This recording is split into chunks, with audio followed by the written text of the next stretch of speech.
काय अनुभव आला होता हे बघा एकंदरीत या प्रशासनाचा? हे बघा मी लोकसभेची निवडणूक ज्या दिवशी लढायचं ठरवलं आणि लढलो त्या दिवसापासून काही लोकांचं मला सगळ्या गोष्टी माहिती मिळत होती. त्यांनी प्रत्येक गोष्टीला स्वतःचा कार्यकर्ता जसा एखाद्या पक्षाचा वागतो तशा पद्धतीनं काही अधिकारी वागतात. ते मी वारंवार मीडियासोबत बोललेलो आहे, तुमच्या सर्वांसोबत बोललेलो आहे. त्याच्यात पर्टिक्युलर मी 4-2 मोठे अधिकारी सांगितलेले. बरीच काही पोलीस यंत्रणा खालच्या लोकांवर मी काय बोलावं आता खासदार झाल्यानंतरही, किंवा निवडणूक मी खासदारकीची लढतो, जिल्हा परिषदेची नाही, पण पोलीस हवालदारापर्यंत बोललो नाही. पण कुठल्याही पोलीस स्टेशनमध्ये जे कुणी म्हणतात की बीड जिल्ह्याचा बिहार झाला असं म्हणू नका. त्यांना माझी विनंती आहे की बीड जिल्ह्यातल्या पोलीस स्टेशनमध्ये काय चाललं आहे, बीड जिल्ह्याच्या कलेक्टरमध्ये काय चाललं आहे, जिल्हा पंचायत समितीमध्ये काय चाललं आहे, ह्याचासुद्धा थोडा लेखाजोखा द्या, तर सगळ्या गोष्टी लोकांसमोर येतील ना. तर ह्या सर्व गोष्टी असताना आम्हाला कुणाला एकच म्हणायचं आहे की बीड जिल्ह्यामध्ये ही जी घटना घडतात ह्या घटना थांबल्या पाहिजेत. आणि ह्या घटना घडवणारे बीड जिल्हा बदनाम करतात का ही घटना घडलेली ओपन करणारे बीड जिल्हा बदनाम करतात? अरे हे घटना घडवितात त्यांना थांबवा ना. आरोपी वृत्तीच्या लोकांना साथ देऊन तुम्ही म्हणतात की असं म्हणून बदनामी करू नका. आरोपी वृत्तीनं जे वागतात किंवा आरोपी जे आहेत त्यांना तुम्ही कशी साथ देणार? तुम्ही त्यांना साथ घालणारा का? हा सर्वात महत्त्वाचा प्रश्न आहे. त्याच्यामुळे ही बीड जिल्ह्याचा जो प्रश्न विचारला पोलीस यंत्रणेच्या सगळ्या बाबतीत, तो माझा जे आहे तो म्हणणं 100% आहे. पोलीस अधिकारीपासून कर्मचारीपर्यंत जी आज तृप्ती देसाई ताईंनी जी हे केलेलं आहे, यादी डिक्लेअर केली, ती बऱ्यापैकी मी मला वाचून दाखवली. मी काय बघितलं नाही त्यांचं ट्विट आणखी, तर मी आज दिवसभर व्यस्त होतो माझ्या कार्यक्रमामध्ये, बऱ्याच काही गोष्टी बघितल्या नाहीत. पण तरी त्यांनी जे दिलं आहे ते त्याच्यातसुद्धा आणखी 10-20% सुटलेले असतील त्या यादीत. म्हणजे एवढी मोठी यादी आहे की ही सगळ्या गोष्टी ह्याचे पुरावे असतील त्यांच्याकडे सुद्धा, ते देतात म्हणजे ते काय याच्यापेक्षा नाहीत. आणि मी सुद्धा बऱ्याच गोष्टी सांगितलं की मी निवडणूक निर्णय अधिकाऱ्यांकडे तक्रार केली, लेखी दिली. ज्यावेळेस महाराष्ट्राचे होते त्यांना दिली, सेंट्रलच्याला दिली, तरी पण कारवाई झाली नाही. महाभाग सगळे जशाला तसेच. काही लोकांचे आता काही लोक परळी तालुक्यात परळी तालुक्यात प्रॉपर्ट्या फक्त रेसिडेन्शियल परभणी दाखवले का, तर परळीत इथं राहायचं इलेक्शनला म्हणून. मग ह्यांचं पहिल्यापासून तिथं रेसिडेन्शियल होतं का? यांचा जन्म कुठं झाला, शाळेत कोणी शिक्षण झालं हे बी बघा ना. त्यांचे वडलोपारी जमिनी कुठे आहेत बघा, तरी तो माणूस तिथंच राहतोय. मी तक्रार देऊन सुद्धा जात नाही. मग ह्यांचं आता आमच्या मुंडेताई, ठीक आहे, मला त्यांच्यावर जास्त काही बोलायचं नाही, पण त्यांचं आपल्याकडं जनरली भारतामध्ये की ज्यावेळेस मुलीचं लग्न होतं त्यावेळेस सासरी जाते, त्यावेळेस सासर तिचं गाव धरलं जातं. पण आता मुदुळताईंना आमचं म्हणणं होतं की माझं नेटिव्ह कुठं सोलापूरमध्ये आहे, म्हणजे वडला कळलं. आता माहेरचं त्यांचं जर नेटिव्ह असेल आणि त्या पुन्हा कलेक्टर म्हणून इथं राहतात, मग ही काय परिस्थिती बघा ना. पण त्या राहिल्या बिचाऱ्या. राहिल्याच्या नंतर त्यांनी काय करायचं असेल, काय काय काय कुठाने काय, कारण त्यांच्या काळातले बरेच कुठाने आहेत ना. तुम्हाला सांगतो, एखाद्या भूतवर जिम्मेदारीने सांगतो, एक भूत आहे समजा 202 नंबरचं. 200 नंबरचं भूत जर बघितलं एखाद्या, एक प्रॅक्टिकल सांगतो, एक अधिकाऱ्याचं नाव घेणार नाही, एका मतदारसंघाचं सांगणार नाही, पण 202 नंबरचं भूत जर चेक करायला अधिकारी गेला की तर हात केला तिथं, हे 202 नंबरचं भूत आहे की इथं बोगस व्हायला असं दिसतं. 2च माणसं मतं करायला, आणि तिथं म्हणतो 202 नंबरच्या भूतला जा रे, पोलिसला जातो, त्याच्या अधिकाऱ्याला पाठवतो. तर तिथं ज्यावेळेस अधिकारी जातो त्यावेळेस बघतो ते 202 नंबरच्या भूतला नाहीच आहे.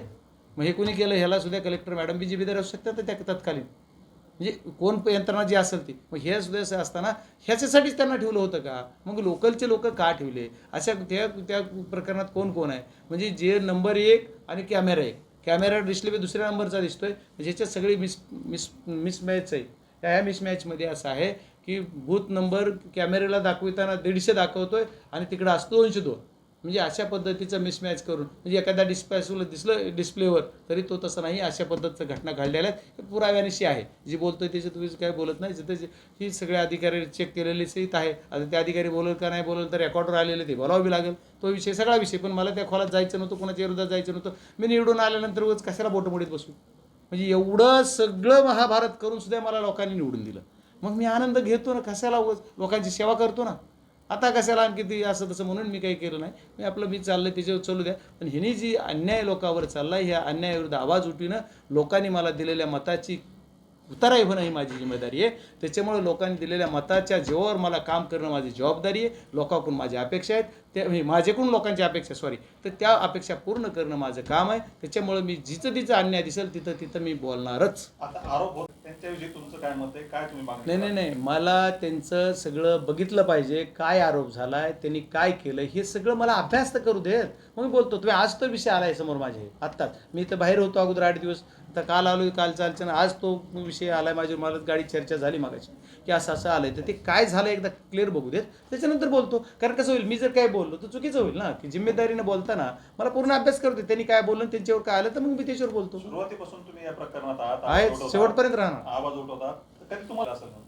नाही नाही, मला ज्या ज्या भेगा मी तुम्हाला पहिल्या दिवसापासून ज्यांनी ज्यांनी या कटात सामील आहेत, ज्यांनी हे कट कारस्थान हे केलं, सुरुवातीपासून शेवटपर्यंत ज्या ज्या लोकांनी त्यांना साथ दिली, ही कट कारस्थान रचताना कुठं रचला गेला ज्यांना माहीत होतं, जी सोबत होते, पळून जायला कोण, कोर्टात जाताना कोण, जेलमध्ये कोण, आता पोलीस कस्टडीत असताना कोण मदत कर, यांची सर्वांची चौकशी होणार. मी त्या दिवशी बाईटला बोललेलो की राऊत साहेब, की इथं नेमकं झालं का पेशंटला, की असा पेशंट तुम्हाला आला की रात्री 1:30 वाजता ॲडमिट करतात, 2 दिवस 4 दिवस ठेवतात, डायरेक्ट आयसीयूला जातो, दुसऱ्या दिवशी त्याचा डिस्चार्ज झाला. पण मला एक म्हणायचं की का हे विषय का होतो, ह्या सगळ्या घटनेमुळे, त्याच्यामुळे हा विषय कुणाशी संबंधित आहे, कोण काय करतं, ह्याच्यावर आपण ठरवूयात ना. आज कसं मी बोललो. ओके नेमकं आतापर्यंत बीड जिल्ह्यामध्ये कशा पद्धतीने हे बघा, मी खासदार म्हणून मला जी बोलायची संधी मिळणार आहे, जी मला प्रश्न मांडता येतात, त्या प्रश्न मांडताना मला जेवढा DPDCचा अभ्यास आहे त्याच्यानुसार मी DPDCची इत्थंभूत माहिती, मला जर संधी दिली बोलायला, तसा अधिकार अध्यक्षांचा असतो, त्यांनी जर मला बोलण्याची संधी दिली तेवढी, तर मी सर्व गोष्टी इत्थंभूत मांडणार आहे.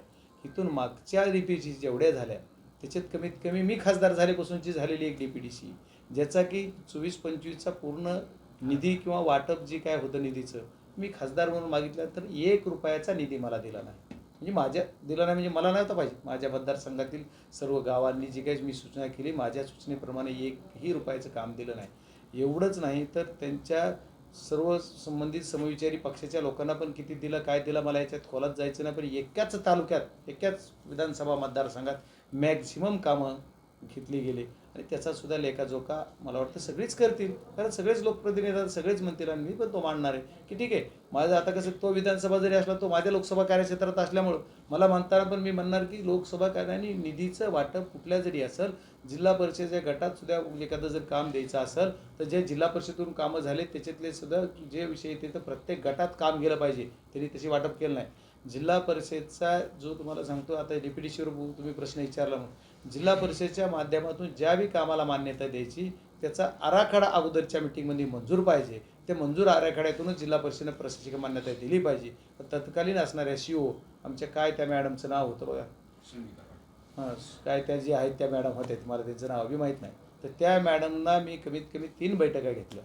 आम्ही सुचवतो त्याच्यात एखादं काम द्या, पण त्यांना तसा वेळ मिळाला नाही. त्यांनी मला एवढं फसवलं की मला स्वतः लोकप्रतिनिधीला फसवणं किंवा खोटं सांगणं, खोटी माहिती सांगणं. मी ज्या दिवशी त्यांच्या दालनात जाऊन बोललो की तुम्ही मला, मी जी सूचना करतो ते मला पण द्या, आम्ही तसा विचार केला तर आजच्या DPDCला जी काय आहे अधिकार म्हणलं तर पालकमंत्री आणि सचिव म्हणून कलेक्टर दोघांनाच आहे. दुसरे आम्ही सर्व निमंत्रित सदस्य आहोत. आम्हाला तसं नाही, कारण DPDCचं फॉर्मेशन जे आहे ते जिल्हा परिषद सदस्यातून 26 आणि 6 नगरपंचायत नगरपालिकेमधून.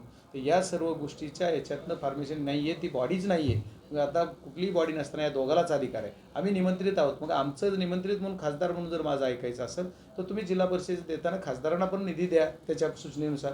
पण 1 रुपया दिला नाही. उलट आम्ही निधीच प्रमास दिले नाही असं सांगितलं गेलं. आणि दुसऱ्या दिवशी मोकाशे नावाचे डेप्टी CO आहेत, त्यांनी तर रजा टाकली आणि गायब झाले. आणि मी अक्षरशः 2 महिने कंटिन्यूस त्यांना पत्र दिलेत, तुम्ही काय प्रमास दिल्यात ते तरी कळवा. मला प्रमास दिला नाहीत आम्ही असं सांगितलं आणि प्रमास तर दिलेल्या होत्या. सावळा गोंधळ सुरुवात असला नाही, सावळा गोंधळ नाही, तुम्ही सिरियसली ऐका. सगळ्या मी बीड जिल्ह्यातल्या जनतेला सुद्धा सांगतो हे की ह्यांनी प्रमास दिल्या होत्या. माझी ज्या दिवशी भेट झाली, ज्या तालनात तारीख वाईज माझ्याकडे सगळं आहे, त्या दिवशी ह्यांनी प्रमास दिल्या होत्या. म्हणजे सगळ्या प्रशासकीय मान्यता दिल्या, पण मला दिल्या नाही म्हणून सांगितलं गेलं. आणि मी गेलो त्याच्या आदल्या दिवशी तारखेमध्ये रात्रभर कधी बसले. पालकमंत्र्यांचे PA म्हणून घेतात, ते PA आहेत का नाही माहीत नाही, कारण PA म्हणून जर रेकॉर्डर आले तर त्यांचं कुणाशी संबंध येतो का पुढे ते बघणार मी पुन्हा, ते मला माहीत नाही आता ते काय आहे. त्यांनी खतवीत बसले. आणि मग दलित वस्ती असेल, तुमचं SRC यात गव्हर्नमेंटकडून आलं, पण इथल्या जनसुविधा असेल, या सर्व गोष्टीचा जी बाब न्याय विचार करायचा झाला ते 1 रुपयाचं काम मी सुचवलेल्या यादीप्रमाणे दिलं नाही.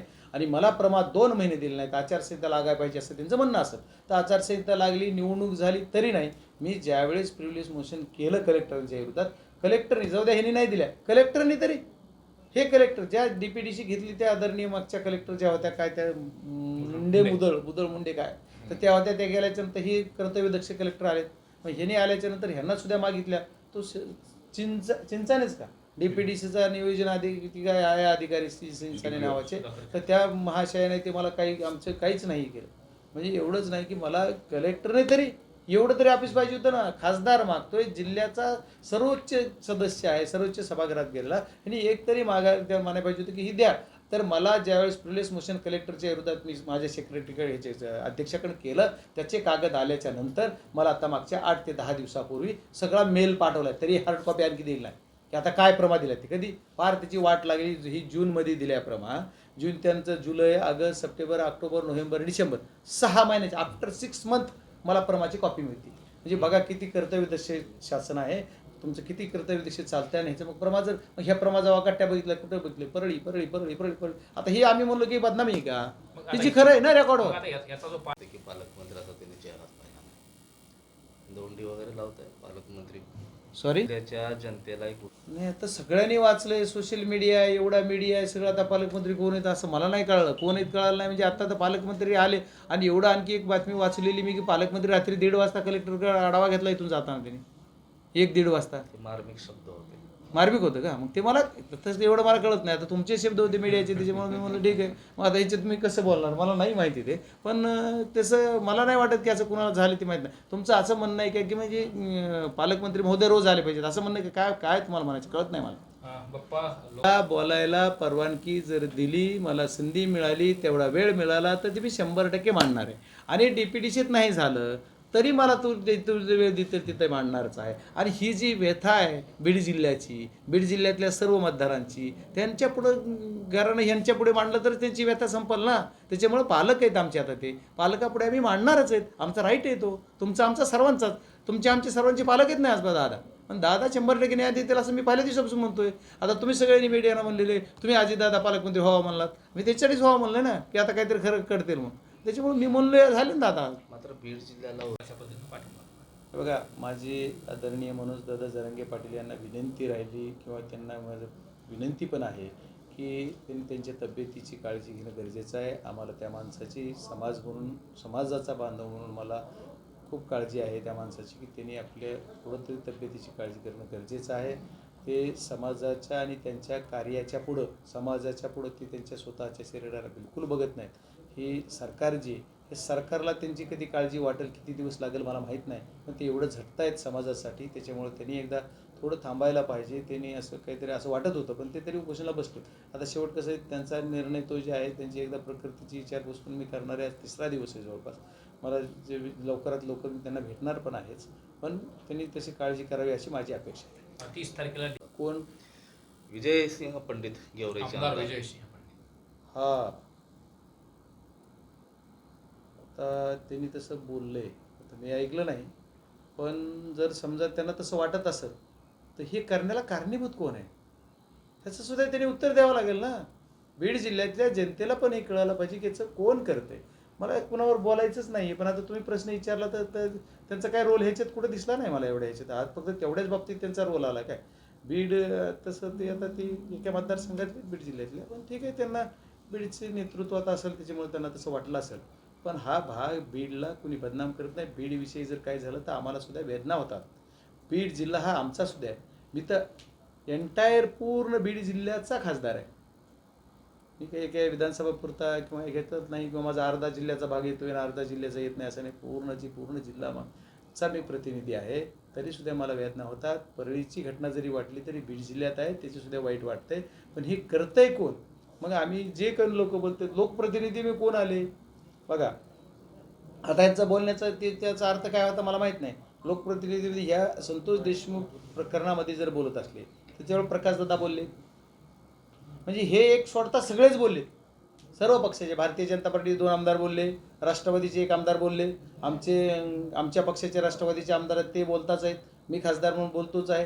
हे आम्ही एवढे सर्वजण बोलतो. मग ह्या सर्वांनाच एकदानाचा सल्ला असेल तर मला माहिती नाही, त्यांनाच विचारावं लागेल की नेमकं काय करावं लागेल.